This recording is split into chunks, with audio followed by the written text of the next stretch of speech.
فاتحہ بنظر شہدائے کربلا۔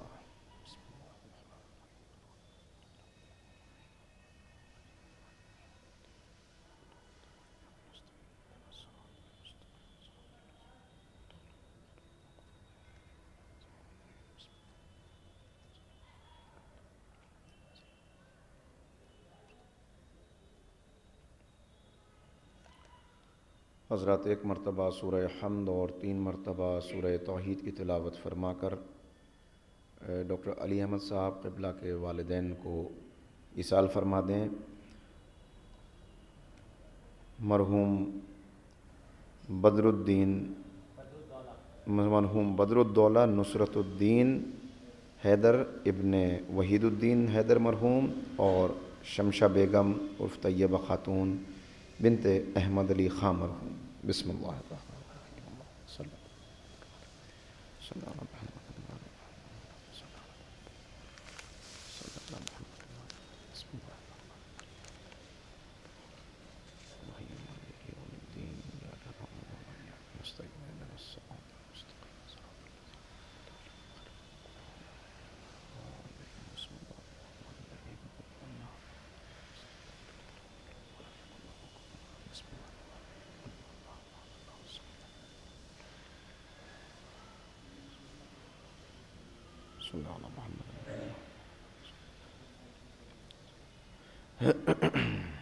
اللہ علیہ اعوذ باللہ من الشیطان اللعین الرجیم۔ بسم اللہ الرحمن الرحیم۔ الحمد للہ رب العالمین وبہ نستعین وہو المعین والصلاة والسلام علی سید الانبیاء والمرسلین سیدنا و نبینا و شفیع ذنوبنا و طبیب قلوبنا وبالقاسم محمد وآلہ الطیبین الطاہرین المعصومین المظلومین المنتخبین المنتجبین۔ اما بعد فقد قال اللہ تبارک و تعالی فی کتابہ المجید وفرقانہ الرشید وقولہ الحق۔ بسم اللہ الرحمن الرحیم۔ کیف تکفرون باللہ کنتم امواتا فاحیاکم ثم یمیتکم ثم یحییکم ثم الیہ ترجعون۔ وقال عز وجل لقد خلقنا الانسان فی احسن تقویم۔ صدق اللہ العلی العظیم۔ صلوات پڑھیں محمد وعلیہ۔ بزرگان محترم و نوجوانان عزیز، میں نے اس وقت کی اس گفتگو کے لیے آپ کی خدمت میں قرآن کریم کی 2 آیات کو تلاوت کیا۔ ان میں پہلی آیت خالق سے متعلق ہے اور دوسری مخلوق سے متعلق ہے۔ میں اپنی بات کو اسی آیہ کریمہ سے شروع کرتا ہوں جو مخلوق سے متعلق ہے، اس لیے کہ اللہ رب العزت نے اپنی مخلوقات میں جو سب سے اعلیٰ اور اشرف مخلوق ہے اس کا تذکرہ اس آیہ کریمہ میں کیا۔ لقد خلقنا الانسان فی احسن تقویم۔ انسان اشرف المخلوقات ہے، احسن تقویم ہے۔ مخلوقات میں کوئی دوسری مخلوق ایسی نہیں ہے کہ جو شرف اور عظمت میں انسان کا مقابلہ کر سکے۔ اب میرا سوال یہ ہے کہ انسان کیوں اشرف المخلوقات ہے، جبکہ آپ تمام مخلوقات پہ اگر نظر دوڑائیں، آپ دیکھیں ارباب فہم و دانش موجود ہیں، تو یہ ساری مخلوقات اس کائنات سے کچھ لیتی ہیں اور اس کے بدلے میں کائنات کو کچھ دیتی ہیں. یعنی اگر یہ کہا جائے تو غلط نہ ہوگا کہ یہ کارخانہ قدرت ہے، اور اس کارخانہ قدرت میں یہ تمام چھوٹی بڑی مخلوقات خود ایک چھوٹا بڑا قدرت کا کارخانہ ہے جو را میٹیریل لیتی ہیں اور اس کے بدلے میں کوئی پروڈکٹ ہے جو دنیا کے سامنے آتی ہے.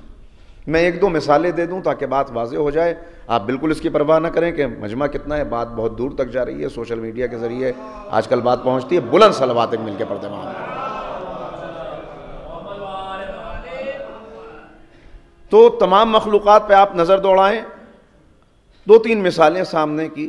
مرغی ایک چھوٹی سی مخلوق ہے، مگر یہ قدرت کا کتنا عظیم کارخانہ ہے. اگر اس پر توجہ کی جائے، اپنے پنجوں سے غلاظت کے ڈھیر پر یہی مرغی اپنی ٹھونگوں سے مار رہی ہے، اپنی چونچ سے اپنی تلاش کر رہی ہے اپنی غذا کو. وہ غذا جو یہ لیتی ہے را میٹیریل کے طور پر، جو اس کارخانے میں جاتی ہے، یقین نہیں آتا جب اسی کے نتیجے میں انڈے کی صورت میں قدرت کا شاہکار سامنے آتا ہے کہ ایسی غذا لے کر کوئی ایسی عظیم نعمت بھی وجود میں آ سکتی ہے. آپ چوپائیوں کو دیکھ لیں، اس میں گائے بھینسیں جتنے بھی دودھ دینے والے مویشی ہیں ان کے اوپر نظر کر لیں. قرآن کریم نے خود بھی ان کی مثال پیش کی کہ تم کیوں توجہ نہیں کرتے، کیوں غور و فکر نہیں کرتے. ذرا دیکھو تو صحیح، اس خون اور گوبر کے درمیان میں سے ہم کتنا شیریں اور کتنا لذیذ دودھ ہے جو تم تک پہنچاتے ہیں. یا دن بھر آپ دیکھیں، کہیں پھلوں کے چھلکے کھا رہی ہیں، کہیں سوکھی گھاس ہے جو ان کی غذا بن رہی ہے، اور جو پانی یہ پیتی ہیں، اگر اس پانی کو آپ لیب میں اس کا انالیسس کیا جائے تو حیرت ہو جاتی ہے کہ کتنی بیماریاں ہیں، کتنی غلاظتیں ہیں، کتنے جراثیم ہیں جو اس پانی کے اندر موجود ہیں. مگر دن بھر اپنی غذا حاصل کرنے کے بعد قدرت کا یہ کارخانہ جب شام اپنے گھر پہ پلٹتا ہے، اپنے ٹھکانوں پہ آتے ہیں، تو اس کے بعد دودھ کی صورت میں نعمت ہمارے سامنے آتی. چھوٹی سی مکھی ہے، شہد کی مکھی، جو چلتی ہے، ہر پھول پر نہیں ٹھہرتی بلکہ بڑھتی چلی جاتی ہے. کچھ خاص پھول ہیں جن کا اس نے انتخاب کیا ہے، وہاں سے یہ رس کو چوستی ہے، اور اس کے بعد کتنی عمدہ نعمت ہے جو شہد کی صورت میں ہمارے سامنے آتی ہے. آپ گلاب کے پھول کو دیکھیں. یہ گلاب کا پھول جس کے کو دیکھ کر اس کے حسن پر، اس کی خوشبو پر انسان فریفتہ ہو جاتا ہے، مشام معطر ہو جاتا ہے اس کے خوشبو سے. کہاں سے یہ اپنی غذا لے رہا ہے؟ اسی زمین سے. آسمان، یہ روشنی ہے سورج کی جو اس تک پہنچ رہی ہے، پانی ہے، زمین سے اپنے غذا کو فراہم کرتا ہے، اور پھر یہ سامنے. تو جتنی بھی یہ نعمتیں آپ دیکھیں گے، نظر یہی آئے گا کہ را میٹیریل کے طور پر جو چیز اندر گئی وہ انتہائی ناقص ہے، اور جو نعمت سامنے آئی وہ انتہائی کامل ہے. اب اگر اسی پیٹرن پر اسی طرح آپ انسان کو دیکھیں جو اشرف المخلوقات ہے، تو انسان را میٹیریل کے طور پر جو چیزیں لیتا ہے وہ بہترین نعمتیں ہیں. یہ گلاب کی خوشبو سونگھتا ہے، دودھ پیتا ہے، پھلوں کا استعمال کرتا ہے، نعمتوں کا دسترخوان ہے جو سجا ہوا ہے. اتنی چیزیں لینے کے باوجود آخر یہ کیا دے رہا ہے کہ ان سب کو اشرف نہیں کہا گیا، اس کو اشرف کہا گیا. اشرف المخلوقات کیوں ہے؟ اگر اسی اعتبار سے دیکھیں کہ اسے قدرت کا ایک کارخانہ تصور کیا جائے تو یہ کارخانہ جو کچھ لے رہا ہے اس کے بدلے میں دیتا کیا ہے. اگر اس پہ غور کریں کیا دے رہا ہے، کیا ہے انسان کے پاس، تو بیان کرنے کے لائق بھی بات نہیں ہے، اس لیے کہ غلاظتیں ہیں جو اس کے پیٹ میں جمع ہیں. یہ جو کچھ دیتا ہے وہ قابل ذکر نہیں ہے. خود امیر المومنین حضرت علی بن ابی طالب علیہ السلام نہج البلاغہ میں مولا ارشاد فرما رہے ہیں انسان کے متعلق کہ اللہ نے انسان کو ایک پیٹ دیا ہے جو ہر ایک کے ساتھ لگا ہوا ہے. کہا جب یہ خالی ہوتا ہے تو کہتا ہے مجھے بھر ورنہ تجھ کو ذلیل کر دوں گا. جب یہ بھر جاتا ہے تو کہتا ہے مجھے خالی کر ورنہ تجھ کو ذلیل کر دوں گا. اور پھر کیا جملہ مولا نے ارشاد فرمایا کہ جس انسان کے سامنے مقصد حیات واضح نہ ہو اس کی پوری زندگی اسے بھرنے اور خالی کرنے میں ہی گزر جاتی ہے. تو انسان پھر اشرف المخلوقات کیوں ہے؟ یہ اہم سوال ہے عزیزو، بس اسی پر توجہ کرنا ہے۔ جتنی نعمتیں اس کے سامنے موجود ہیں، یہی نعمتیں جب دوسرے جانداروں کے سامنے آتی ہیں تو وہ انہیں استعمال کرتے ہیں، مگر انسان کو جو چیز اشرف بنا رہی ہے، اعلیٰ بنا رہی ہے، ممتاز کر رہی ہے، تمام مخلوقات میں افضل قرار دے رہی ہے، وہ یہ کہ جب اس کے سامنے یہ نعمتیں آتی ہیں تو اس کی نگاہ نعمت تک محدود نہیں رہتی، بلکہ ان نعمتوں کو دیکھ کر فوراً اس کی توجہ نعمت دینے والے کی طرف جاتی ہے، اور جتنا یہ غور و فکر کرتا چلا جاتا ہے اتنا نور معرفت ہے جو حاصل ہوتا چلا جاتا ہے، اور یہ معرفت کا نور یہ انسان کی وہ پروڈکٹ ہے کہ اگر اس کو سامنے رکھ کے دنیا کی تمام نعمتوں کو بھی سامنے رکھ لیا جائے تو اس نور معرفت کا مقابلہ کوئی دوسری نعمت نہیں کر سکتی۔ اسی لیے انسان اشرف المخلوقات ہے کہ کائنات پہ غور کرتا چلا جاتا ہے، خالق کو پہچانتا چلا جاتا ہے۔ ایک صلوات پڑھ لے مل کے محمد و آلہ۔ اور یہی اسلام ہم سے چاہتا ہے، قرآن کریم کا یہی مطالبہ ہے کہ نگاہ کو اپنی صرف نعمت تک محدود نہ رکھنا، بلکہ جب بھی دیکھو تو یہ دیکھنا کہ اس کے اندر قدرت کی نشانیاں کون سی ہیں۔ بار بار دعوت دی گئی، تم کیوں غور و فکر نہیں کرتے؟ افلا یتدبرون علی القرآن، قرآن میں غور و فکر کرو۔ افلا ینظرون الی الابل کیف خلقت وَإِلَى السَّمَاءِ كَيْفَ رُفِعَتْ وَإِلَى الْأَرْضِ كَيْفَ سُطِحَتْ وَإِلَى الْجِبَالِ كَيْفَ نُصِبَتْ۔ ایک آیت کے اندر کتنی دعوتیں دی گئیں، چونکہ ڈائریکٹ ایڈریسی جو ہیں قرآن کے وہ اس وقت کی عرب دنیا ہے، اور ان کے لیے سب سے بڑا سرمایہ کیا ہے؟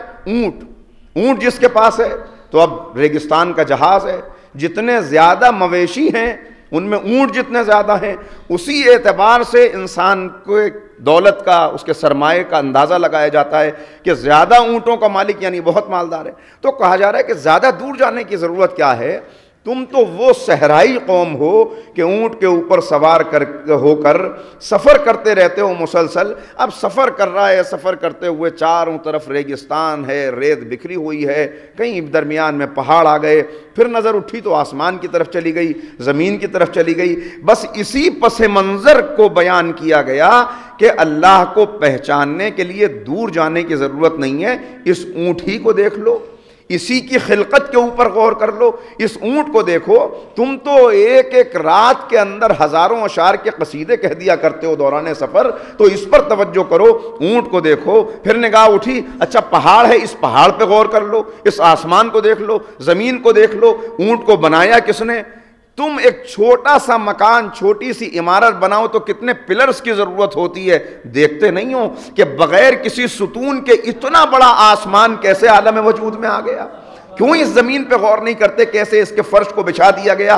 تو جتنا غور و فکر کرتے چلے جاؤ گے معرفت بڑھتی چلی جائے گی، اور جتنا معرفت بڑھتی چلی جائے گی اتنا زیادہ انسان اشرف ہوتا چلا جائے گا۔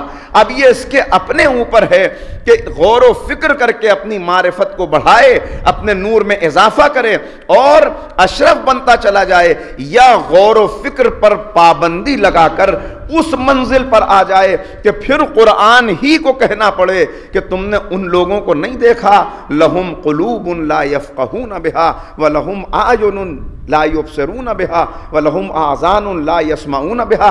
ذرا ان کو بھی تو دیکھو جو دل رکھتے ہیں مگر غور و فکر نہیں کرتے، آنکھیں رکھتے ہیں مگر دیکھتے نہیں، کان رکھتے ہیں مگر سنتے نہیں۔ تو پھر کیا ہے؟ یعنی دونوں منظر پیش کر دیے کہ اگر بلند ہونے پہ آئے تو اتنا بلند ہو کہ جبریل امین پیچھے رہ جائے، بشریت آگے بڑھ جائے، اور پست ہونے پہ آئے تو اتنا پست ہو کہ آنکھیں رکھ کے دیکھ نہ سکے، کان ہوتے ہوئے سن نہ سکے۔ تو پھر کہاں پہنچے؟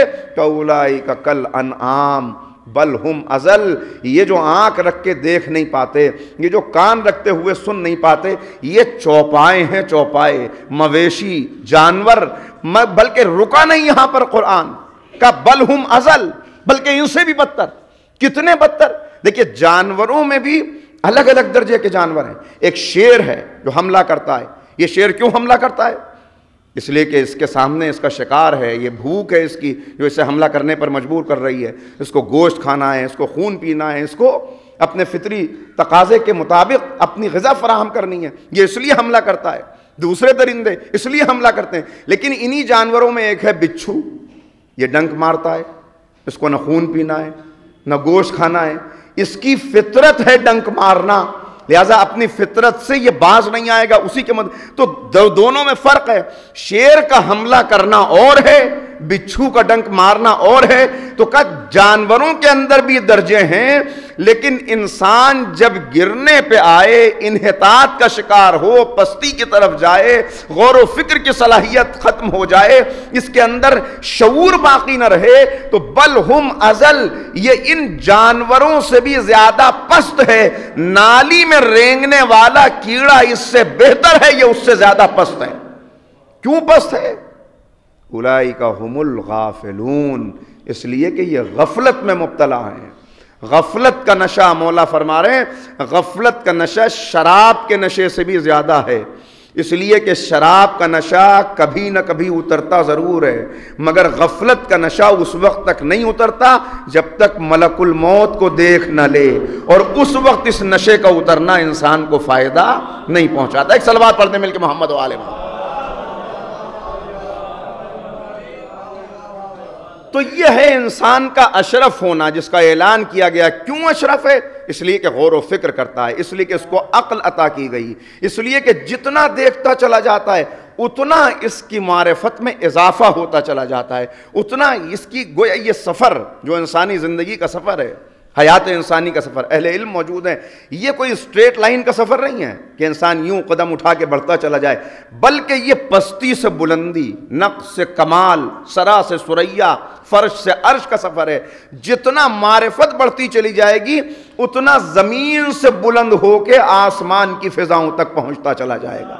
اور اب وہ ہوگا کہ نہج البلاغہ میں مولا ارشاد فرماتے ہوئے نظر آئیں گے، میرا ایک بھائی تھا، یاد کر رہے ہیں مولا، میرا ایک بھائی تھا جس کا نام ابو ذر تھا، کاش آج میرا ابو ذر زندہ ہوتا۔ یعنی مولا فرما رہے ہیں، کمیل سے کہہ رہے ہیں، کمیل میری نگاہیں تلاش کرتی ہیں، مجھے ویسے لوگ نظر نہیں آتے۔ کہا مولا کیسے لوگوں کی آپ کو تلاش ہے؟ کہا ایسے لوگ اجسادہم فی الدنیا وقلوبہم فی الجنان، جو رہتے تو اس دنیا میں ہیں، رہتے اس دنیا میں ہیں، چلتے پھرتے لوگوں کے ساتھ ہیں، لیکن اصل میں یہاں رہتے ہوئے بھی ان کے تذکرے آسمانوں میں ہوتے ہیں، ملائکہ ان کا، کیونکہ ان کا رابطہ وہاں سے رہتا ہے۔ یہ ہے معرفت جو انسان کو بلند کرتی ہے۔ اور آج کا بہت بڑا فتنہ، آج کی سازش، اسلام کے خلاف جو کچھ آج ہو رہا ہے، اس میں ایک بڑا چیلنج جو مسلمانوں کے سامنے ہے وہ ہے اپنے ایمان کو محفوظ رکھنا۔ اس لیے کہ بار بار روایات کے اندر یہ آیا کہ وہ دور وہ ہوگا کہ جب آسان ہوگا ایک انسان کے لیے کہ اپنے ہاتھ پر دہکتا ہوا انگارہ رکھ کے ساری رات کھڑا رہے، مگر مشکل ہوگا اپنے ایمان کو محفوظ رکھے۔ ایمان کو محفوظ رکھنا کیوں؟ اب بہت ساری روایات موجود ہیں جس میں بتایا جا رہا ہے کہ کتنا مشکل ہوگا۔ کا عالم یہ ہوگا کہ عبادات کی کثرت ہوگی، عبادات جنہیں ہم عبادت سمجھتے ہیں، اس لیے کہ ہمارے نزدیک عبادت کیا ہے؟ جو مصلی پہ ہے وہ عابد ہے، جو مصلی پہ ہے وہ عبادت کر رہا ہے، ورنہ حقیقت عبادت تو کچھ اور ہے۔ انسان سمجھتا یہ ہے کچھ دیر مسجد کے اندر آ گیا، مصلی میں ٹھہر گیا، مصلی پر ٹھہر گیا، یہی اس کی عبادت ہے۔ نہیں، میں ایک جملے میں بات کو عرض کرتا ہوا آگے بڑھوں۔ دیکھیے ہر عبادت جنہیں ہم عبادت سمجھتے ہیں، یہ نماز، روزہ، حج، زکوٰۃ، یہ موڈس آف ورشپ ہیں۔ اصل عبادت کیا ہے؟ اصل عبادت یہ نہیں ہے کہ انسان کچھ دیر مصلی پہ آ کے اللہ کو یاد کر لے، بلکہ زندگی کے کسی بھی لمحے اللہ کو نہ بھولنے کا نام عبادت ہے۔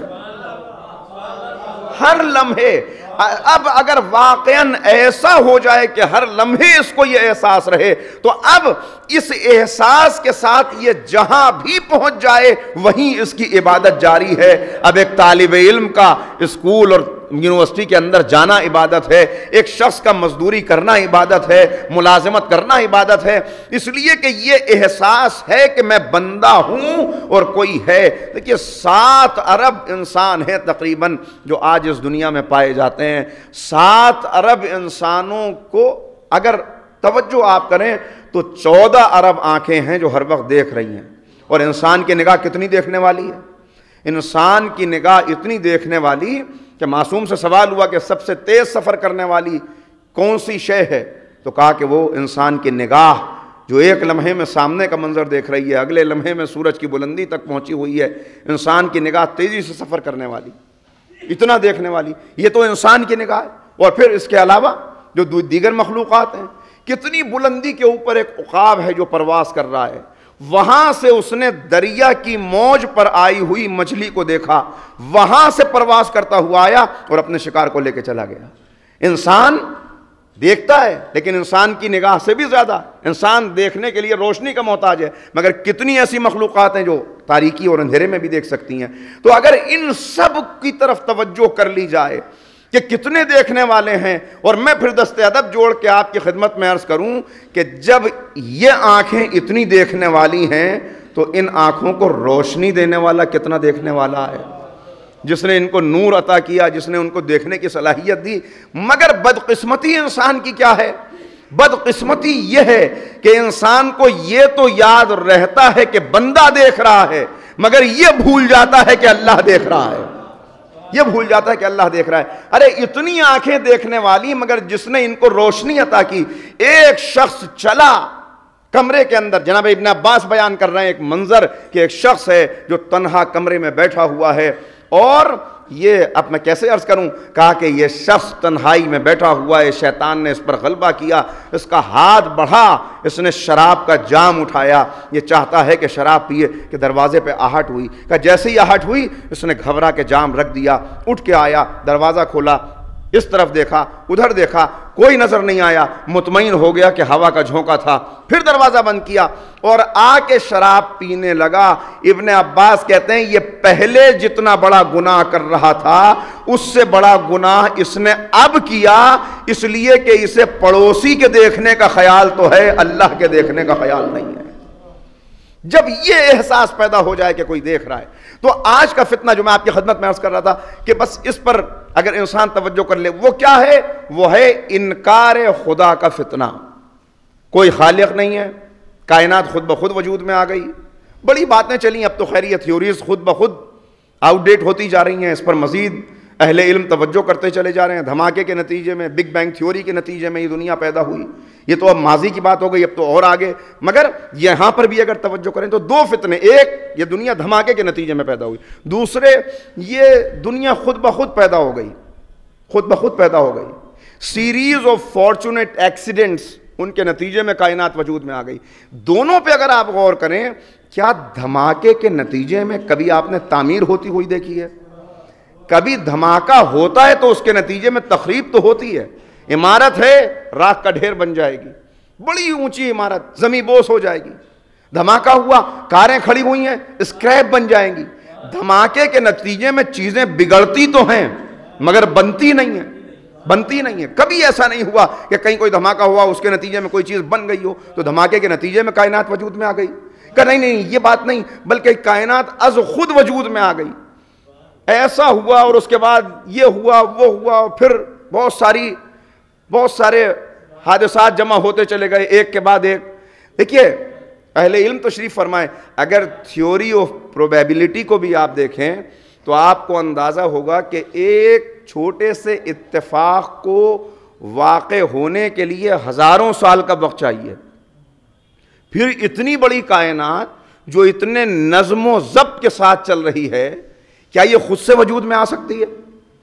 آپ اپنی زندگی کی مثالوں پر غور کریں. اور یہ وہ فریب ہیں، یہ دو تین باتیں جو میں آپ کی خدمت میں عرض کر رہا ہوں. میں نے کہا کہ کچھ باتیں مخلوق کے بارے میں، اور مخلوق سے ہم بڑھتے ہیں خالق کی طرف، اس لیے کہ ان مجالس کا اصل مقصد اور ہدف ہی یہ ہے کہ ائمہ طاہرین پوری زندگی کوشش کرتے رہے، کامیاب کوشش کہ بندوں کو خدا سے قریب کریں. اسی لیے ان کے سرمنس میں، ان کے خطبات میں سب سے زیادہ تذکرہ آپ کو توحید کا نظر آئے گا، معرفت الہی کا نظر آئے گا. اور یہ وہ موضوعات ہیں جو اب ہمارے ممبروں سے رخصت ہوتے جا رہے ہیں. لہٰذا ان پر توجہ نہ کی گئی تو آپ یقین جانیں آنے والی نسلوں کو ہم وہ دولت نہیں منتقل کر سکیں گے جو بزرگوں سے ہم تک پہنچ گئی. اس لیے کہ میں جہاں جہاں جاتا ہوں ہمارے ملک میں کم اور یہاں سے باہر زیادہ، سب سے بڑا چیلنج اس وقت اپنے ایمان کی حفاظت کرنا۔ آخرت کا عقیدہ کمزور ہوتا جا رہا ہے، لوگ بھولتے چلے جا رہے ہیں، اور ایسی ایسی باتیں پیش کی جا رہی ہیں کہ جس کے نتیجے میں ہمارے نوجوان، ہماری نئی نسل فریب نظر میں مبتلا ہو کر دائرہ اسلام سے خارج ہو رہی ہے، یا عقیدہ اتنا کمزور ہوتا چلا جا رہا ہے کہ وہی بات کہ وہ کہتے ہیں کہ ٹھیک ہے آپ مسلمان ہیں، کہا جی مسلمان ہیں، مسلمان ہیں، اسلام پہ عمل کرتے ہیں، کہا عمل کرتے ہیں، کتنا عمل کرتے ہیں، کہ جب گوشت کھاتے ہیں تو دیکھ لیتے ہیں صحیح طریقے سے ذبح ہوا ہے کہ نہیں۔ اکثریت کا حال یہی ہے کہ اگر ان کی عملی زندگی کو آپ دیکھیں تو وہ بچہ پیدا ہوا تو کان میں اذان و اقامت کہہ لو، بڑا ہوا تو نکاح کے صیغے جاری کر لو، مر گیا تو اسلامی طریقے سے دفن کر دو، گوشت کھاؤ تو دیکھ لو کہ صحیح طریقے سے ذبح ہوا یا نہیں۔ میں بس ایک جملہ کہنا چاہتا ہوں، جب شعور کے بغیر کلمہ پڑھا جاتا ہے، جب بصیرت کے بغیر انسان اپنے آپ کو مومن سمجھتا ہے، تو عالم یہی ہوتا ہے کہ جیب میں حرام کی کمائی لے کر حلال گوشت کی دکان تلاش کرتا ہے۔ ایک صلوات پڑھ دیں محمد و آل محمد۔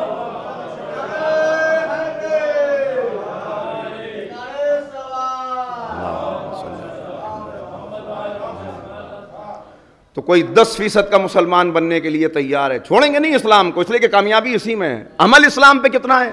اسلام کے تقاضوں ہی کو نہیں جانتے تو عمل اسلام پہ کتنا ہوگا؟ لہٰذا ان موضوعات پر توجہ کرنے کی انہیں مشن بنانا ہے، سننے والوں کو بھی اور پڑھنے والوں کو بھی، ورنہ وقت کے تقاضے کو اگر ہم نے نہ سمجھا اس وقت تو یقین جانیے بہت مشکل مرحلہ ہے، وہی مرحلہ جس کے بارے میں تو بات درمیان میں رہ گئی، وہیں پلٹ کے آتا ہوں۔ عبادات تو جنہیں عبادت ہم سمجھ رہے ہیں، ورنہ ہر عبادت کا ایک مقصد ہے، ایک ہدف ہے۔ نماز، کیوں نماز پڑھیں؟ نماز کا ایک مقصد ہے، ان الصلاۃ تنہی عن الفحشاء والمنکر، نماز پڑھتے چلے جاؤ، برائیوں سے دور ہوتے چلے جاؤ گے۔ معصوم سے پوچھا گیا کہ مولا کیسے معلوم ہو کہ میری نماز قبول ہو رہی ہے؟ کہا نماز پڑھتے رہو اور اپنے کیریکٹر کا گراف دیکھتے رہو، اگر یہ بلندی کی طرف چلتا چلا جائے تو نماز قبول ہو رہی ہے، ورنہ صرف ایک عادت ہے، ایک کثرت ہے جو تم کر رہے ہو، حقیقتاً مقصد نماز حاصل نہیں ہو رہا۔ تو نماز، روزہ، کیا مقصد ہے روزے کا؟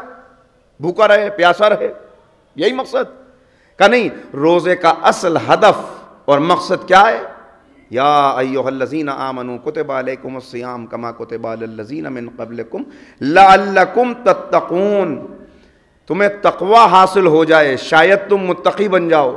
تو روزے کا مقصد تقوی کا حاصل ہو جانا، نماز کا مقصد برائیوں سے رک جانا، حج کا مقصد ابھی عرض کروں گا اگر بات آ گئی، لیکن اصل ایک جملہ کہہ دوں اس وقت، حج کا مقصد زندگی میں مقصد قربانی کو سمجھ لینا اور اس مرحلے تک پہنچ جانا کہ وہی انسان کامیاب ہے جو قربانی دینے کے لیے آمادہ ہو جائے، اس کے علاوہ کچھ نہیں ہے۔ اسلام کیا ہے؟ اگر ایک لفظ میں بیان کیا جائے اسلام کیا ہے، اسلام نام ہے قربانی کا، قربانی کا۔ اور اس دنیا کا کاروبار چل رہا ہے تو قربانی ہی کے نتیجے میں چل رہا ہے۔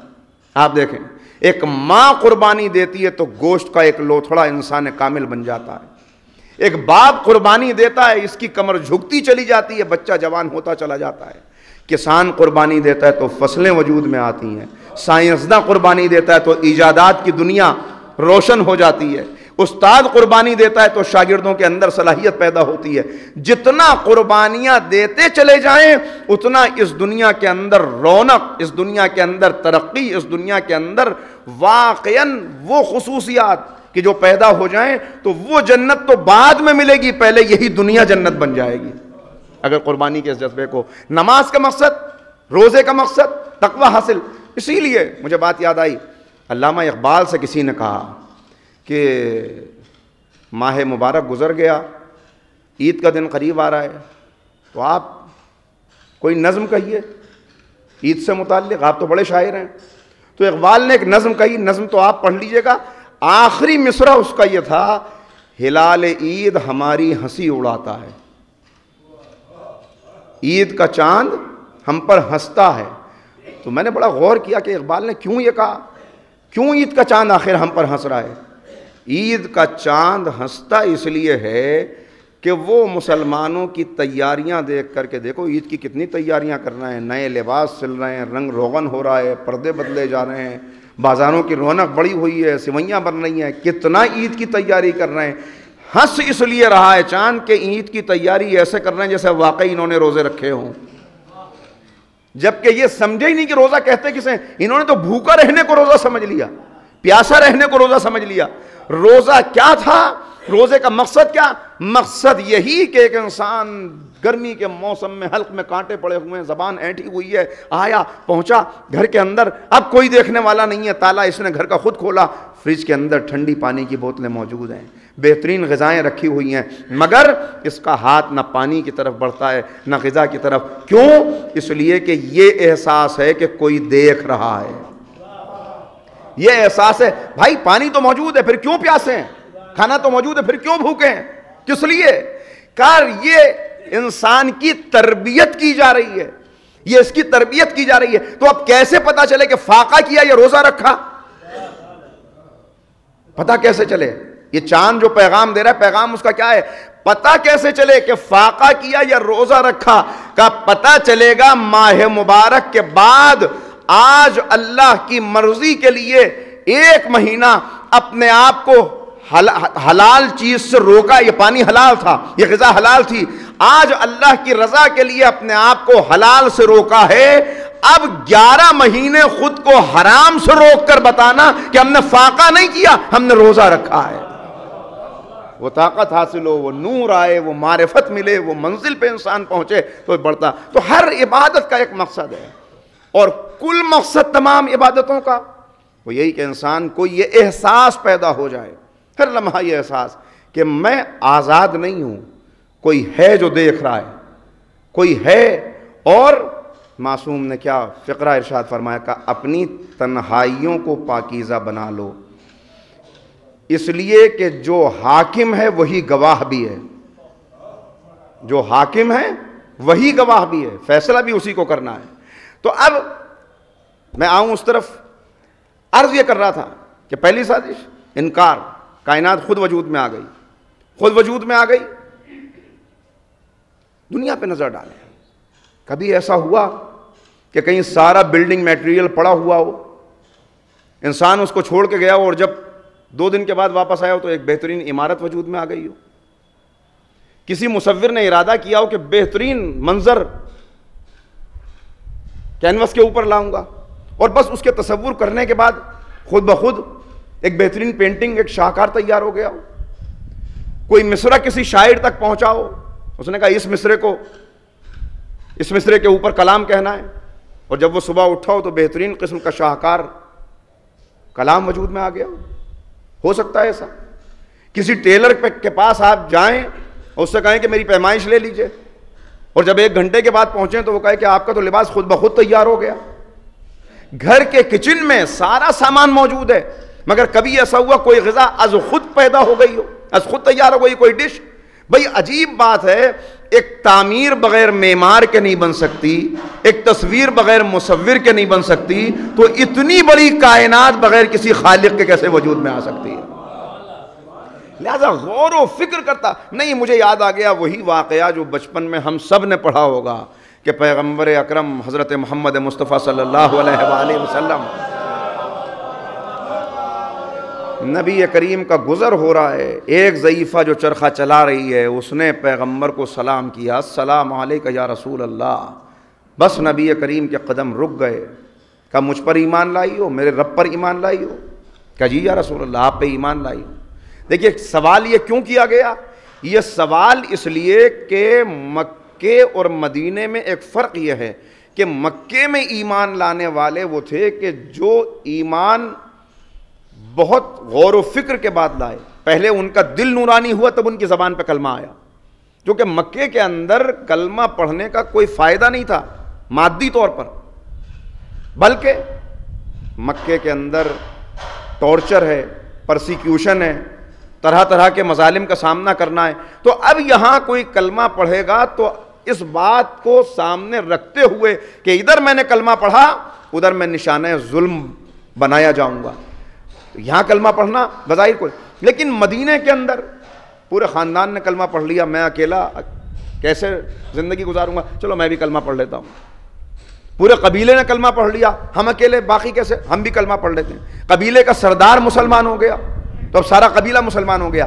یہ وہ لوگ تھے جنہوں نے رسمی طور پہ کلمہ پڑھا، جانتے نہیں تھے، اسی لیے قرآن کریم کو کہنا پڑا کہ اے حبیب، یہ جو آپ کے پاس آ کر اپنا دعوی ایمان کر رہے ہیں، سورۃ الحجرات، قالت الاعراب آمنا قل لم تؤمنوا، یہ جو آپ سے آ کر کہہ رہے ہیں کہ ہم ایمان لائے، قل لم تؤمنوا، ان سے کہیے تم ہرگز ایمان نہیں لائے، ولکن قولوا اسلمنا، بلکہ کہو کہ ہم اسلام لائے ہیں، اس لیے کہ ایمان تو ابھی تم جانتے ہی نہیں کسے کہتے ہو، کسے کہتے ہیں، تم تو ایسے ہی کلمہ پڑھ کے اپنے آپ کو، چونکہ اپنے اسلام کا، اپنے ایمان کا احسان جتا رہے تھے نبی پر، ہم ایمان لے آئے، ہم نے، تو قرآن نے کہا نہیں ایمان نہیں لائے ہیں یہ، اگر ایمان لے آئے ہوتے تو ان کا طریقہ ہی کچھ اور ہوتا، ان کا رویہ کچھ اور ہوتا۔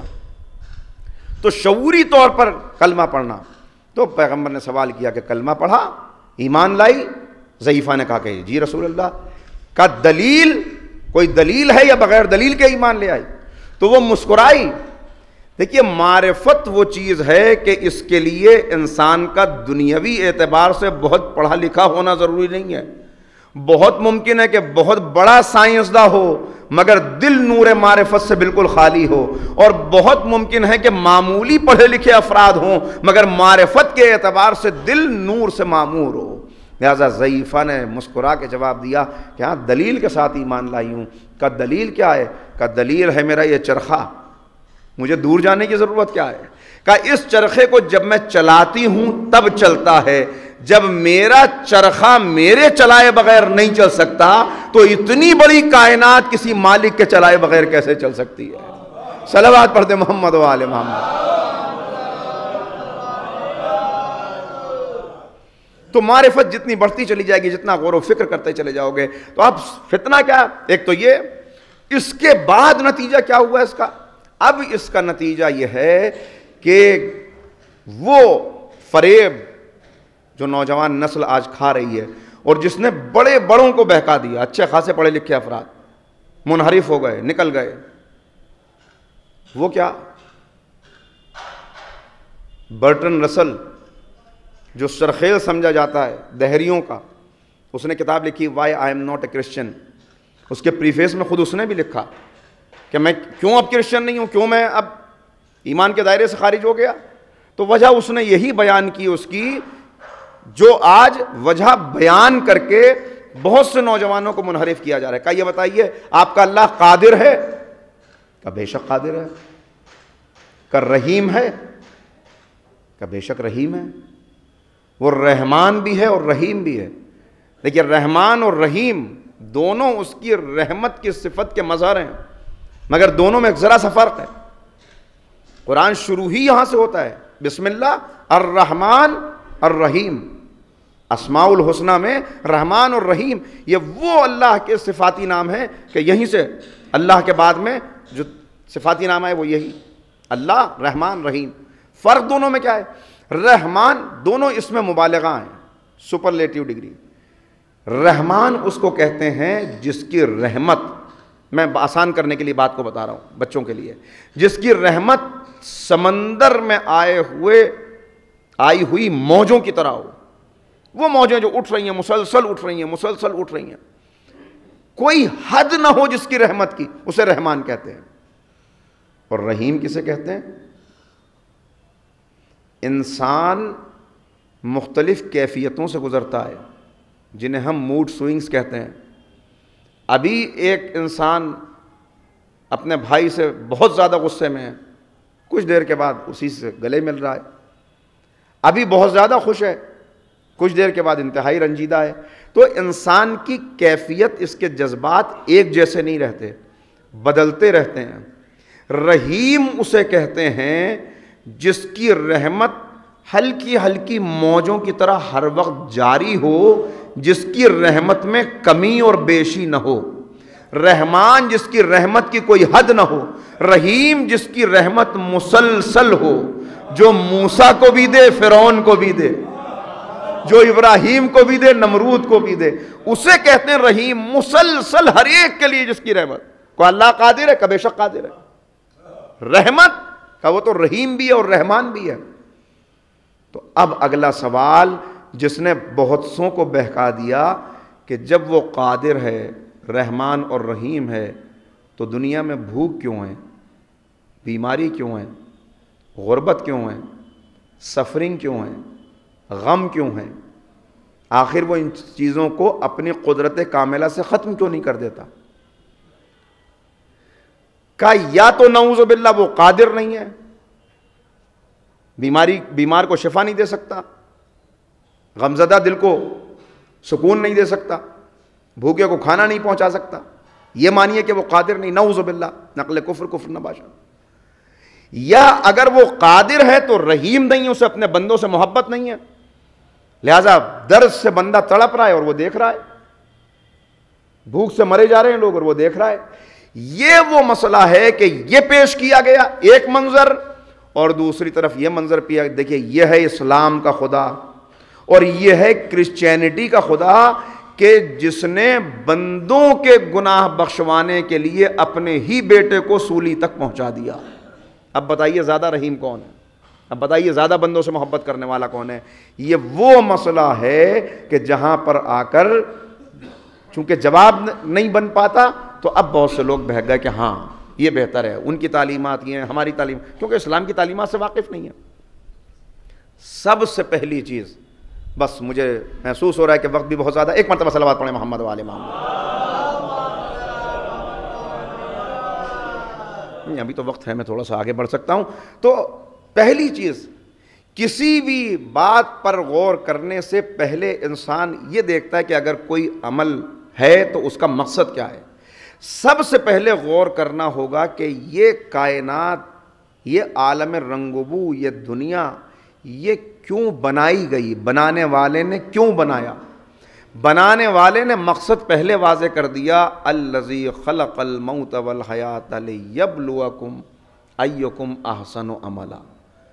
ہم نے یہ موت و حیات کا سلسلہ اس لیے رکھا کہ یہ دیکھ سکیں, یہ پتہ چل سکے کہ تم میں بہترین عمل کرنے والا کون ہے.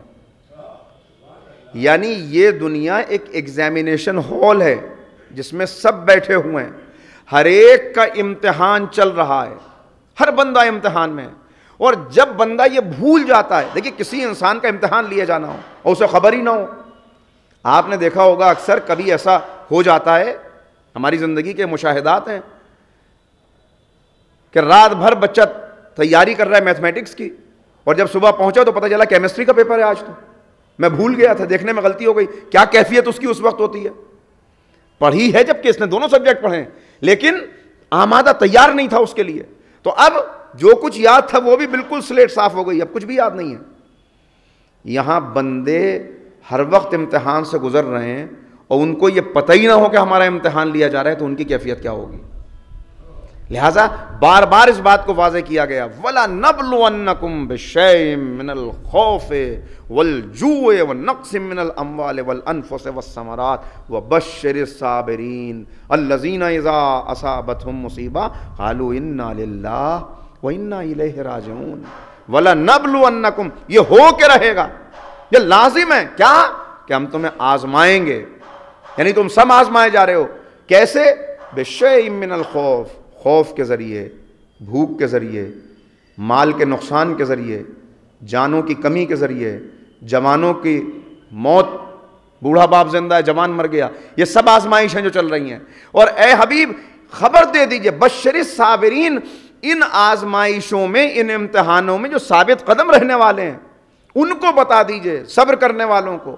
باقی کی تو بات ہی نہیں کر رہا اللہ, جو شکوہ کرتے ہیں ہم ہی رہ گئے تھے ہر مصیبت کے لیے, ہم ہی رہ گئے تھے, ان کی بات نہیں ہے. جو صبر کرنے والے ہیں ان کو بشارت دے دیجئے, جب ان کو آزمائش میں ڈالا جاتا ہے تو کہتے ہیں انا للہ و انا الیہ راجعون, ہم تو اللہ ہی کے ہیں اور اسی کی طرف ہماری واپسی ہے, پلٹ کے تو ہمیں اسی کے پاس جانا ہے. اولئک صلوات من ربہم والرحمہ واولئک هم المہتدون، یہی بندے ہیں جن پر اللہ کا درود و سلام ہے۔ ایک صلوات پڑھیں مل کے محمد و آل محمد۔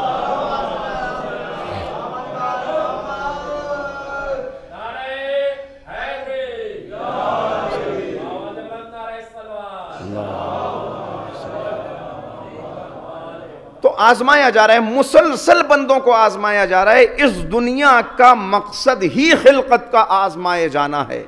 آزمانے میں ہر ایک کو بس یہ اس اللہ کا، اس کریم کا بڑا کرم ہے کہ اس نے کہا ہم تمہیں تمہاری طاقت سے زیادہ نہیں آزمائیں گے، جتنا جس کو صلاحیت دی ہے، جس سینیریو میں جو زندگی گزار رہا ہے اسی کے مطابق اس کا امتحان ہوگا۔ امتحان تمہاری طاقت سے زیادہ نہیں۔ پیغمبر اکرم ایک دن خطبہ دے رہے تھے، اور خطبہ دیتے ہوئے نبی کریم نے صدقے کی عظمت واضح کی کہ اے میرے چاہنے والوں، اے میرے اصحاب، دیکھو صدقہ دینا یہ اللہ کی نظر میں بندے کو کتنا محبوب بنا دیتا ہے، کتنا بلند کر دیتا ہے۔ خطبہ مکمل ہوا، تمام اصحاب نے سمجھ لیا کہ صدقہ دینے کی بڑی فضیلت ہے، سب نے اپنے اپنے اعتبار سے صدقہ دیا۔ رات آ گئی، ایک صحابی مصلی پر بیٹھے ہوئے غم زدہ غریب صحابی ایک مرتبہ کہنے لگے اے میرے اللہ، آج میرے نبی نے صدقے کی اتنی فضیلت بیان کی، میں بھی چاہتا ہوں کہ ان بندوں میں میرا شمار بھی ہو جائے جو صدقہ دینے والے ہیں، مگر جیب تو خالی ہے، مال تو ہے نہیں، میں کیا صدقہ دوں؟ پھر کچھ دیر غور و فکر کرنے کے بعد اپنے ہاتھوں کو اٹھایا، کہا اے معبود میری جیب خالی ہے، میں ان بندوں کی طرح صدقہ نہیں دے سکتا، مگر آج تیری راہ میں میں اپنی عزت کا صدقہ پیش کرتا ہوں، اس کو قبول فرما لیں۔ عزت کا صدقہ کیا ہے؟ کہا اے میرے اللہ، اسی محلے کے اندر کتنے میرے پڑوسی ہیں، کتنے میرے دوست ہیں، کتنے میرے عزیز ہیں جنہوں نے میری غربت کی وجہ سے، میری مفلسی کی وجہ سے کبھی میرا مذاق اڑایا، کبھی مجھ پر طنز کیا، کبھی میری بے عزتی کی، کبھی مجھ کو سر بازار رسوا کیا، ان سب کے ان تمام باتوں نے میرا دل دکھایا، میرے دل پہ داغ ہے میرے سینے کے اوپر، لیکن آج تیری رضا کے لیے میں ان سب کو معاف کرتا ہوں، اسی معاف کرنے کو صدقہ شمار کر لے۔ رات گزر گئی، اگلے دن پھر مجلس رسول سجی، پھر اصحاب پہنچے، پیغمبر اکرم نے سوال کیا تم نے صدقہ دیا؟ کسی نے کہا یا رسول اللہ میں نے 10 اونٹ صدقہ کیے، میں نے 4 بھیڑیں صدقہ کی، ہر ایک اپنی اپنی بات سنانے لگا۔ وہ صحابی سر جھکائے بیٹھے ہوئے تھے۔ ایک مرتبہ پیغمبر نے کہا مگر نہ تم میں اونٹ دینے والا بڑا صدقہ گزار ہے، نہ بھیڑ دینے والا، ایک صحابی ہے جسے اللہ نے سب سے بڑا صدقہ گزار شمار کیا۔ پھر اشارہ کیا تم نے کیا صدقہ دیا، کتنی بھیڑیں دی، کتنے اونٹ دیے؟ انہوں نے ہاتھوں کو جوڑ کے کہا یا رسول اللہ میرے پاس تو ان میں سے کچھ نہیں ہے، میں نے اپنی عزت کا صدقہ دیا۔ کہا تیرا صدقہ سب سے بڑا صدقہ ہے، اللہ نے تجھے سب سے بڑا صدقہ گزار۔ تو جتنی طاقت ہے، جتنی صلاحیت ہے، اسی کے اعتبار سے امتحان ہے، مگر امتحان سب کا ہے۔ ایک اسٹیج شو ہے، چل رہا ہے، ایک ڈرامہ چل رہا ہے، لوگ بیٹھے ہوئے دیکھ رہے ہیں، کسی نے بادشاہ کا لباس پہنا ہے، کسی نے فقیر کا لباس پہنا ہے، کسی نے درباری کا لباس پہنا ہے، وزیر کا لباس۔ جب ختم ہو گیا شو، اب وہی لوگ سامنے آئے تو کہا کہ بادشاہ سلامت، آپ پہ سلام ہو، وزیر آپ پہ سلام۔ اس نے کہا بھائی کیسی بات کر رہے ہیں، میں نہ بادشاہ ہوں، نہ یہ وزیر ہے، نہ یہ سپاہی ہے، نہ یہ درباری ہے، ہم سب تو اپنا اپنا رول پلے کر رہے تھے، بس وہیں تک تھے، لباس اتر گیا، اب ہم سب ایک جیسے ہیں۔ اس دنیا کے اسٹیج پر شو چل رہا ہے، ہر ایک کا امتحان لیا جا رہا ہے، کسی کو لباس غربت دیا گیا، کسی کو لباس امیری دیا گیا، کسی کو تاجر بنایا گیا، کسی کو مزدور بنایا گیا، کسی کا دولت دے کر امتحان لیا گیا، کسی کا دولت لے کر امتحان دیا گیا۔ ہر ایک کا امتحان ہے جو چل رہا ہے۔ غریب کا امتحان ہے کہ شکر کتنا کرتا ہے، امیر کا امتحان ہے کہ غریب کو اس کا حصہ کتنا پہنچاتا ہے۔ ہر ایک کا امتحان ہے۔ بڑی جورج جرداق جس نے مولا کائنات کی شان میں ہزاروں صفحات کی کتابیں لکھ ڈالی، بڑی مشہور اس کی کتاب، بہت صوت العدالت الانسانیہ کتنی زبانوں میں ترجمہ ہوا اس کتاب کا، the voice of human justice. اس نے بیان کیا اس بات کو کہ میرا اللہ پر سے اعتبار ختم ہونے والا تھا، اس لیے کہ جب میں کسی غریب کو دیکھتا تھا، وہی بات، جب غریب کو دیکھتا تھا تو مجھے خیال آتا تھا یہ بھوکا کیوں ہے, یہ غریب کیوں ہے. کہا میرا اعتبار ختم ہو جاتا کہ اسی وقت صاحب نہج البلاغہ کا ایک جملہ میری نگاہوں سے گزرا کہ لوگ غریب اس لیے ہیں کہ امیروں نے ان کے نوالے اپنی تجوریوں میں بند کر لیے ہیں. کہ تب مجھے پتا چلا کہ دینے والے نے سب کو دیا تھا, یہ بندہ ہے جو بندے کا حق مارے ہوئے بیٹھا ہے. اس کی وجہ سے غربت ہے اس کی. تو ہر ایک کا امتحان. بس یہ آخری بات ہے, آزمائش ہر ایک کی جو چل رہی ہے. اب یہ آزمائش کیوں ہے؟ اس لیے کہ اللہ اپنی جنت کے لیے اچھے بندوں کا انتخاب کر رہا ہے. انتخاب کر رہا ہے تو وہ دیکھ رہا ہے, وہ جاننا چاہتا ہے کہ کون کیسا ہے. کیا وہ جاننا چاہتا ہے کہ کون کیسا ہے؟ کہ وہ نہیں جاننا چاہتا, وہ تو عالم و علیم ہے. ایک استاد, دنیا کی مثال دے رہا ہوں, ایک استاد کو خوب معلوم ہے کہ میرے شاگردوں میں اول آنے والا کون ہے. پروفیسر صاحب تشریف فرما ہیں, آپ حضرات بھی سب اکثریت تعلیمی اداروں سے وابستہ ہے. ہر ایک اسے خوب پتہ ہے یہ فیل ہو جائے گا, یہ اس گریڈ کا ہے, اس کو اتنے مارکس ملنے چاہیے. جب سب معلوم ہے, اس کو سب جانتا ہے, اچھا کرنا کسے؟ کا قلم اسی کے ہاتھ میں, مارکس اسی کو دینے ہیں. یعنی مارکس دینے پر قادر یہی ہے. کیا محبت نہیں کرتا اپنے اسٹوڈنٹ سے؟ کا محبت تو بہت کرتا ہے. جب قادر بھی ہے اور محبت بھی کرتا ہے تو پھر کیوں ان کی نیند کا دشمن بنا ہوا ہے؟ راتوں کو جاگ رہے ہیں, اتنی محنت کر رہے ہیں, آخر کس لیے یہ سب؟ اس کے ہاتھ میں قلم ہے, اسے محبت بھی ہر ایک سے, یوں ہی فیصلہ کر دے تم فرسٹ, سیکنڈ, تھرڈ, 40%, 33%. اگر اس نے ایسا کیا تو جو سب سے نالائق شاگرد ہے وہی کھڑے ہو کے کہے گا کہ اول آنے کا حقدار تو میں تھا, آپ نے بغیر امتحان کے فیصلہ کیسے کر دیا؟ توجہ کیجئے گا. استاد تو جانتا تھا, اسے نہیں دیکھنا تھا, اسے شاگردوں کو دکھانا تھا کہ تم کس لائق ہو. اللہ تو جانتا تھا کون جنتی ہے کون جہنمی, لیکن اگر یوں ہی فیصلہ کر دیتا, جو جہنم جا رہا تھا وہ کہتا جنت تو مجھے ملنا چاہیے تھی. اس نے کہا میں تم ہی کو دکھانا چاہتا ہوں کہ کس لائق ہو, جب آؤ تو اپنے نامہ اعمال اپنے ہاتھ میں لے کر آنا. اب کوئی اعتراض کا موقع نہیں رہے گا. اسی لیے یہ دنیا سجائی. تو اب یہ سفرنگ کیوں ہے؟ آزمائش ہے جو چل رہی ہے. غربت کیوں ہے؟ آزمائش ہے جو چل رہی ہے. کوئی امیر اور غریب نہیں, ہر ایک آزمایا جا رہا ہے. غریب کی آزمائش اسی کی طاقت کے مطابق, امیر کی آزمائش اسی کی طاقت کے مطابق. اس لیے کہ ایک دن ہر ایک کو یا سزا ملنی ہے یا انعام ملنا ہے. ایک صحابی دیہات کا رہنے والا, بس ختم ہو گئی گفتگو.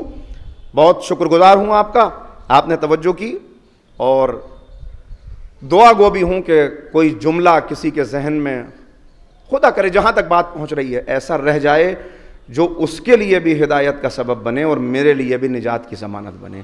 اس دعا کی قبولیت کے لیے ایک صلوات پڑھ دیجیے گا محمد.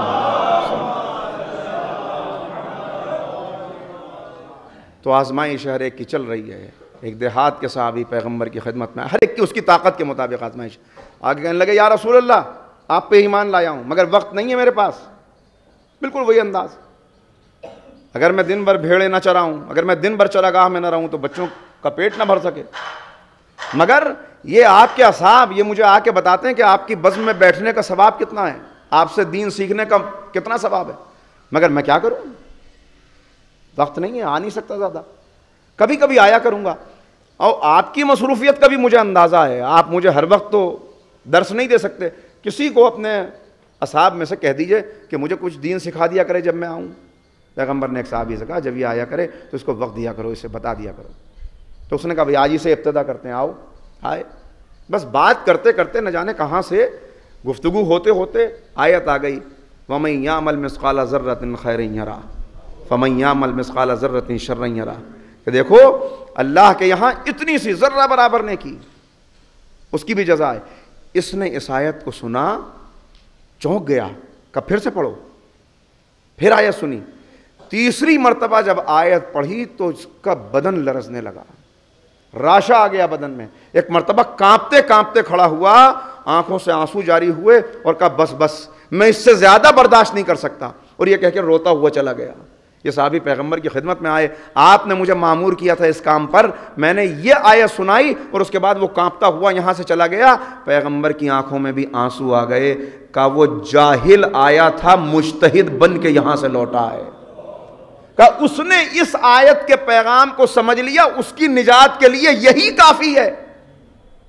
تو بندہ یہ سمجھ لے کہ ایک ذرہ، وہ بھی یہ بندے ہیں جو بندوں کے ساتھ، ہم چونکہ کسی کے ساتھ نیکی کرتے ہیں تو پھر فوراً چاہتے ہیں کہ اپریشیٹ بھی کرے، کوئی ہو جو صاحب ہم نے ان کے ساتھ ایسا کیا، انہوں نے ایسا کیا، مگر وہاں کا ایک ذرہ بھی اگر نیکی ہے تو اس کی جزا ملنے والی ہے، ایک ذرہ بھی۔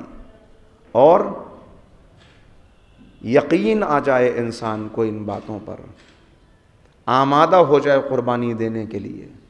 اس کے لیے ضروری تھا کہ دنیا میں کوئی ایسی مثال ہو کہ جہاں آزمائش بھوک کی بھی ہو، خوف کی بھی ہو، جانوں کی کمی کی بھی ہو، اور بندہ کہتا نظر آئے کہ ہم تو اللہ کے ہیں اور اسی کی طرف ہماری واپسی ہے۔ لہذا ان ساری آزمائشوں کو کربلا میں جمع کر دیا۔ آؤ آزمائشوں میں ثابت قدم کیسے رہا جائے، آؤ کربلا میں آ کے دیکھو کہ کیسے آزمائشوں میں ثابت قدم رہا جاتا ہے۔ کتاب کربلا کا ہر ورق انسان کے لیے ایک مثال ہے، ایک نمونہ ہے کہ آؤ آزمائشوں میں ثابت قدم رہنا ہے، ان نقوش قدم کو تلاش کر لو۔ میں نے عرض کیا تھا کہ حج کس لیے؟ حج اس لیے ہے کہ آؤ یہاں پر کیا صرف ثواب دینے کے لیے؟ نہیں، تمہیں ثواب دینے کے لیے نہیں بلایا، ثواب تو ہم گھر بیٹھے تم کو دے دیتے، ثواب تو وہ تو اس کی رحمت بہانے تلاش کرتی ہے۔ کیوں بلایا؟ آؤ طواف کر کے ہمارے گھر کا رک جاؤ۔ کھڑے ہو گئے، ہاں معبود کیا کیا؟ تیرے گھر کا طواف کیا ہے، اب کہاں کھڑے ہو؟ مقام ابراہیم پہ کھڑا ہوں، کچھ نظر آ رہا ہے؟ ہاں نظر آ رہا ہے۔ کیا دیکھا تم نے؟ اے معبود تیرے بندے تیرے خلیل ابراہیم کے نشان قدم نظر آ رہے ہیں، کہ یہی دکھانے کے لیے تم کو یہاں بلایا ہے۔ ان قدموں کے نقوش کو اپنے دل پہ، اپنے صحیفہ دل پر نقش کر لو۔ اب تم جاؤ تو ایسے جانا کہ اپنے قدموں کو ان قدموں پہ جمع دینا، تم بھی اپنی زندگی میں ابراہیمی کردار ادا کرنا، اسی لیے تمہیں حج کے لیے بلایا ہے۔ کہاں ہو معبود؟ اس جگہ جہاں قربانی دینی ہے۔ یہ قربانی کس کی یاد ہے؟ ایک جوان بیٹے کی جو تیری راہ میں تیری مرضی کے لیے اپنے سر کو خنجر کے نیچے رکھے ہوئے تھا، اپنی گردن کو خنجر کے نیچے رکھ دیا کہ بس بھول نہ جانا۔ کیا ہے حج؟ حج تین ہستیوں کی قربانی کو یاد رکھنے کا نام ہے، ایک باپ، ایک بیٹا، ایک ماں۔ جناب ہاجرہ کی قربانی کتنی عظیم قربانی ہے، کتنی عظیم قربانی، مگر روایتیں بتاتی ہیں کہ جب جناب اسماعیل پلٹ کے آئے تو جناب ہاجرہ نے گلے پہ ہلکا سا چھری کا جو نشان آ گیا تھا، وہ نشان دیکھا۔ ایک مرتبہ کا بیٹا یہ نشان کیسا؟ جناب اسماعیل نے سارا واقعہ بیان کیا۔ راضی بر رضا رہنے والی خاتون، جس کی زبان پہ کبھی کوئی شکوہ نہیں آیا، آج بھی کوئی شکوہ نہیں آیا، لیکن دل کے اوپر ایسا اثر ہوا کہ روایات بتاتی ہیں جناب ہاجرہ بیمار ہو گئیں، اور اس کے بعد جناب ہاجرہ بستر سے اٹھ نہ سکیں۔ بس ایک ہی صدمہ تھا، اگر خنجر چل گیا ہوتا تو کیا ہوتا، اگر میرے اسماعیل کی گردن کٹ جاتی تو کیا ہوتا۔ میں ہاتھوں کو جوڑ کے عرض کروں گا، اے بی بی ہاجرہ آپ کی قربانی بہت عظیم ہے، مگر کربلا کی ماؤں کو آ کے دیکھیے، آپ تو ایک خنجر کا ہلکا سا نشان برداشت نہ کر سکیں۔ ذرا آئیے، یہاں ایسی مائیں ہیں جنہوں نے جوانوں کے سینوں میں برچھیاں دیکھیں، جنہوں نے بچوں کی پامال لاشیں دیکھیں۔ ہاں عزادارو، ایک مرد مومن اور ایک خاتون مومنہ کی یہ مجلس ہے۔ ڈاکٹر صاحب کے والدین کے لیے اس مجلس کا انعقاد کیا گیا، اور قرآن کی آیت مجھے نظر آ رہی ہے، والمؤمنون والمؤمنات بعضهم اولیاء بعض۔ مومن مرد اور مومن خاتون یہ ایک دوسرے کے رفیق ہیں، دوست ہیں، سپورٹر ہیں، اچھائیوں کو پھیلاتے ہیں، برائیوں کو روکتے ہیں۔ ہاں ہر مومن، ہر تاریخ کے عظیم مومن کے ساتھ آپ کو ایک مومنہ نظر آئے گی۔ رسول اللہ کے ساتھ جناب خدیجہ ہیں، مولا کائنات کے ساتھ جناب فاطمہ ہیں، اور امام حسین کے ساتھ شریکت الحسین زینب ہیں۔ کیا قربانیاں ہیں جو ان بھائی بہن نے دی ہیں، کوئی اندازہ کر سکتا ہے؟ نہیں، مگر قربانیاں دینے والا صبر کے ساتھ قربانیاں دے، مگر جو اثر ہوتا ہے دل پر، جو اثر ہوتا ہے اس کی صحت پر، اس اثر کو تو کوئی ہٹا نہیں سکتا۔ کیا اثر ہوا؟ بھائی اتنا عرض کروں، آپ نے کبھی سنا ہے کہ سال بھر کے بعد جب کسی کے پردیسی واپس آئے ہوں تو شوہر نے زوجہ کو پہچانا نہ ہو، بھائی نے بھائی کو پہچانا نہ ہو؟ اب سمجھیے کیا گزر گئی کربلا میں کہ جب 1 سال کے بعد قافلہ واپس آیا تو عبداللہ زینب کو پہچان نہیں سکے۔ دیکھا کوئی بی بی بیٹھی ہوئی گریہ کر رہی ہے، عبداللہ نے اتنا کہا، اے بی بی آج یہاں گریہ نہ کرو، اس لیے کہ بہت دن کے بعد میری زینب آنے والی ہے۔ تم اپنی پریشانی سید سجاد سے بیان کر دو، وہ وقت کے امام ہیں، مگر آج میرے گھر میں گریہ نہ کرو، ہمارے دل بڑے دکھے ہوئے ہیں، آج علی کی بیٹی میرے گھر آنے والی ہے۔ مجھے نہیں معلوم کیا گزری شہزادی کے دل پہ، مگر گھٹنوں پہ زور دے کے زینب اٹھی اور اتنا کہا، عبداللہ اب مجھے کیوں پہچانو گے؟ تمہارے بچوں کو کربلا میں کھو کے آ گئی، عبداللہ میں بھائی کو رو کے آئی ہوں۔ عبداللہ آگے بڑھے، اتنا کہا بی بی کیسے پہچانوں؟ جب گئی تھی تو یہ کمر جھکی ہوئی نہ تھی، یہ چہرے پہ جھریاں نہ تھیں، یہ بال سفید نہ تھے، یہ سب کیا ہو گیا؟ ایک جملے میں زینب نے پوری کربلا سنا دی، کہا عبداللہ یہ پوچھو میں زندہ کیسے پلٹ آئی؟ عبداللہ نے سہارا دیا، اندر لے کے آئے، مسند پر بٹھایا، خود سامنے بیٹھے، عبداللہ نے پرسہ دینا شروع کیا، زینب کو پرسہ دے رہے ہیں، اور زینب جو ہمیشہ میر انیس نے ترجمانی کی ہے کہ عباس مر گئے، علی اکبر جدا ہوا، ہم سے کسی نے یہ بھی نہ پوچھا کہ کیا ہوا۔ پرسہ کون دیتا؟ وہاں تو جانتے ہیں کیسے پرسہ دیا گیا؟ سر سے چادر لے کے پرسہ دیا گیا، تازیہ نے مار کے پرسہ دیا گیا۔ آج زینب بیٹھی ہیں، عبداللہ پرسہ دے رہے ہیں، آنکھوں سے آنسو جاری ہیں، خراج عقیدت شہیدوں کو پیش ہو رہا ہے، بار بار ایک شہید کا ذکر آتا ہے۔ پھر زینب نے محسوس کیا، عبداللہ خاموش ہو کے بیٹھ گئے مگر غور سے چہرہ دیکھ رہے ہیں۔ بس ایک مرتبہ اپنا سر اٹھایا، کہا عبداللہ میں سمجھ گئی آپ اپنے بچوں کے بارے میں معلوم کرنا چاہتے ہیں۔ عبداللہ سبحان اللہ، تمہارے بچوں نے تو ایسی جنگ کی کہ فوجیں پکار رہی تھیں، حیدر کرار کے پوتے ہیں، جعفر کے پوتے ہیں، حیدر کرار کے نواسے۔ عبداللہ نے گھبرا کے کہا نہیں میں ان کے بارے میں نہیں پوچھتا، انہیں تو میں نے قربان کر دیا اپنے امام پر۔ یہ بتا دو وقت رخصت میرے حسین پہ کیا گزری، وقت آخر میرے امام کا عالم کیا تھا؟ اتنا سننا تھا، زینب سنبھل کے بیٹھ گئی، چہرے پہ روشنی آ گئی، بس ایک مرتبہ شجاعت کے عالم میں بولنا شروع کیا، اے عبداللہ میں نے کوئی مجاہد نہیں دیکھا جس نے 72 جنگیں لڑی ہو، سر سے پیر تک زخمی ہو، جوان کے سینے سے برچھی نکالی ہو، 6 مہینے کے بچے نے ہاتھوں پہ دم توڑا ہو، بھتیجے کی لاش کے ٹکڑوں کو سمیٹا ہو، بھانجوں کی میتیں اٹھائی ہو، برابر کے بھائی کے بازو کٹے ہوئے دیکھے ہو، مگر چہرہ اتنا کھلا ہوا ہو، ایسا رونق والا میں نے نہیں دیکھا۔ بیان کرتے کرتے عجیب عالم تھا، وقت رخصت کا عالم عجیب تھا۔ کچھ دیر تک حسین بھی چپ تھے، زینب بھی چپ تھی، دونوں میں سے کوئی کچھ بولتا نہ تھا۔ پھر جانتے ہیں پہلی آواز حسین کی آئی، اور یہاں بھی پیغام بندوں کو اللہ کی طرف بلانا۔ جانتے ہیں کیا کہا؟ کہ زینب مجھے بھول تو نہ جاؤ گی، اے زینب مجھے نماز شب میں یاد رکھنا، اپنے بھائی کو نماز شب میں یاد رکھنا۔ رخصت ہو گئے حسین، بس ختم ہوئی مجلس۔ بیان کرتے کرتے اتنا اور عرض کر دوں، جب رخصت ہوئے حسین، ایک فرمائش ہے جو زینب نے کی۔ کیا فرمائش کی؟ کہ بھیا میں کچھ نہیں مانگتی، مگر یہ فوجیں تمہیں تانا دے رہی ہیں، کبھی کبھی اکبر کا تانا دیتی ہیں، کبھی عباس کا۔ اے بھیا ایک مرتبہ انہیں اماں کے دودھ کی طاقت دکھا دو، ایک مرتبہ انہیں بتا دو تم فاتح بدر و حنین کے بیٹے ہو۔ حسین میدان میں آئے، جنگ کی، بس نہیں پڑھ سکتا، مگر اس کے بعد جب زینب اور حسین کا سامنا ہوا تو منظر عجیب تھا۔ قاتل سینے پہ سوار تھا، سید کے بالوں کو پکڑا ہوا تھا اور گلے پہ خنجر رواں تھا۔ منظر بیان کرتے کرتے زینب کا ہاتھ اٹھ گیا، ہاتھ کا اٹھنا تھا کہ شان سردا سرک گئی۔